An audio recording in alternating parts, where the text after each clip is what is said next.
can they command in the marketplace for these entities and corporations in the public and private sector to use their image and likeness to promote or to benefit their operations, right? And so just getting like creatives, entertainers to really understand the business, and that the number one product in the world right now is data, you know. And once you have data and the analytics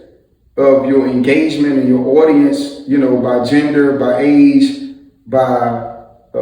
country and cities and states, then you can understand that you don't have to be just subject to businesses selling your private data all the time, that you have an understanding on how to tell a story around your audience and your engagements and your analytics and statistics. And then you know how to leverage this when you go in conversations with people in the public and the private sector, and how much they should compensate you for your image and likeness. And so I always say the public and private sector, because you see that when Vice President Harris made use of like Megan Thee Stallion, Beyonce, Kelly Rowland, Cardi B, different cultural engineers using their image and likeness to further her campaign, you know, now the individuals like the Joe Rogans and the Earn Your Leisures of the world will have this index fund for even entities like that, and then the hyper local ones that's not as big as the Joe Rogans and the Earn Your Leisures, that they will have an understanding of the value that they have in their hyper local demographic, right? And so like the first person I thought about when I did this index was Lonnie B. So Lonnie B is my childhood, you know, friend, movies and plays, and like, you know, man, like I'm just fascinated about what Lonnie B is doing. And I want to, the first person I thought about was him, because I feel like you can never equate his net worth with his cultural impact worth in the DC area, right? And how many people like Lonnie B who are in Detroit, Philadelphia, Charlotte, New Orleans, LA, Cleveland, Memphis, Camden, Louisville, Little Rock, Gary, Indiana, St. Louis, Tulsa, like how many Lonnie B's who have tremendous amount of cultural wealth in their hyper local metropolitan area are being not overlooked, but just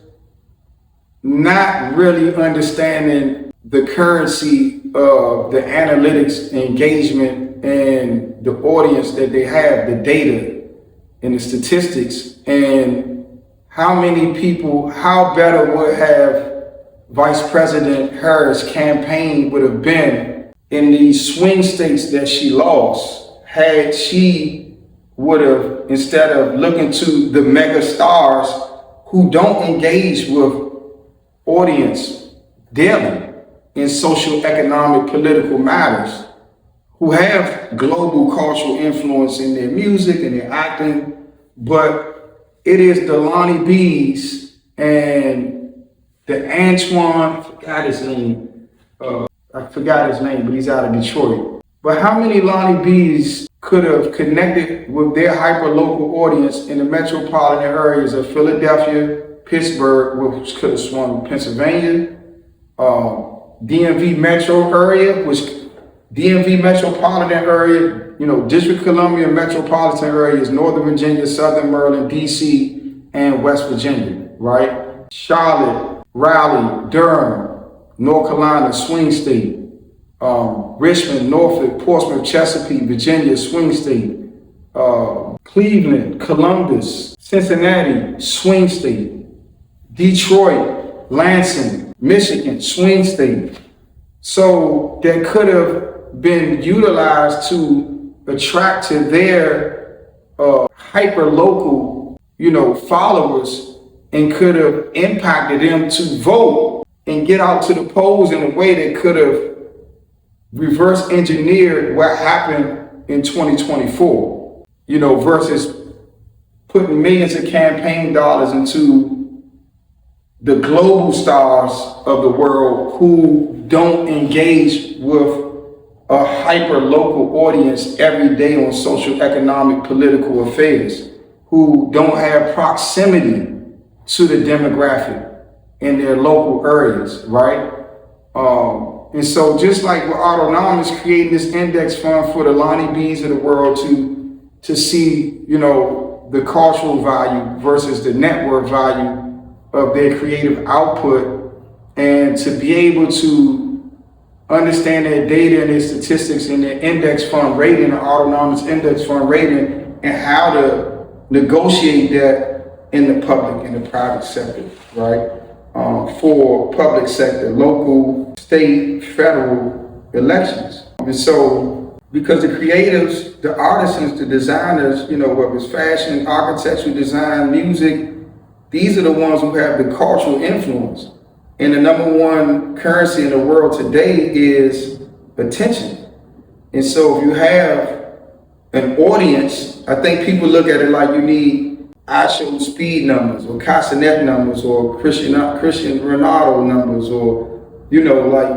don't need those numbers. You can build. iShow Speed built to that. Castanet built to that. That was decades of work from teenagers to now. And you can build to that, but even if you never build to 50 million, but if you if you can build out to 500,000 views a month, 50,000 views a month on all of your channels, that's a great start. And it's a market for you in advertising your engagement and your following, your analytics and your data to local small businesses, to local big businesses, to political parties and politicians within the public sector, to influence outcomes of elections in school board, city council, aldermen, judges, mayors, district attorneys. You have so much value as a cultural engineer who has engagement with an audience, in particular your metropolitan area, that oftentimes you're leaving a lot of value on the table and a lot of money on the table because you just don't understand the value of the currency that you already have, and that's attention. We're in an attention economy, and the more information that you can provide to your audience that's invaluable, more than just controversial or sensational, which can create a lot of views, and we don't want to diminish that, and I don't want to take away from the Jason Lees of the world and people who, that's their niche, that's their focus, and they've scaled that, and providing, a certain type of information to the human family. And so we want everybody, from the blogs to the comedians to the gamers, to understand the greatest currency is attention. But not just seeking attention to go viral, but understanding how to look at your data, how to look at your analytics, how to break it down by genders, how to break it down by cities, how to break it down by age and countries and times and locations, and to be able to tell a story with your data to entities in the public and the private sector, to be able to understand how to leverage the value of the currency that you have, and that's the attention that you're able to get, and understanding like how each business and entity within the public and the private sector are already investing a certain amount of budget to reach your audience, right? And you're sitting on this value that they need in order to improve their operations. And by you constantly just looking at your bank account and your net worth, and not looking at your cultural worth and the worth of the data, and with the engagements and the analytics that you have, you're undervaluing yourself as a media company, as a media, as a creative, and you're leaving a lot of money on the table. And so at Artonomics, that's what we're going to do. We're going to, crystallize this index fund, this index that'll be able to give a market value of their cultural value, so that they can improve their net worth through understanding the data and the analytics that comes from their engagement with their creativity, and how to tell stories around that, and how to use that as the currency to get the deals done with small, big business, public, private sector, to get the liquidity, to put back into their businesses and scale, and estate planning in media companies, meaning that keeping the equity in what we're building, so that our children's children could benefit from the catalogs of streaming and films and documentaries, and albums and singles and books, podcasts, that we leave behind. Because one recent example I saw what Tommy Johnson put on Made CX is that the show Everybody Hates Chris, it was big in the US, it had a run, and then it went off air, and it still, has reruns, but recently it has taken off in Brazil. And so, which is a whole complete market outside of the US. Big openings in the United States, but really don't do much a lot of times outside in the international market. So a show like Everybody Hates Chris, which was a great big show in the US market, years later, almost over 10 years, or maybe over 15 years since it stopped airing in the United States, it's now taken off in Brazil. And so this is how you create intergenerational wealth, because it's an asset you created, it's still around, and then it takes off somewhere, where you never expected. And a lot of the people like the Van Goghs and, the different authors and artists from before who died penniless, now their copyrights that they created, their films, not their films, but their books, are generating so much wealth in film and literature after their death, whereas though in their lifetime they died penniless. So another Artonomics, valuation. We got big things coming, and we looking to partner with institutions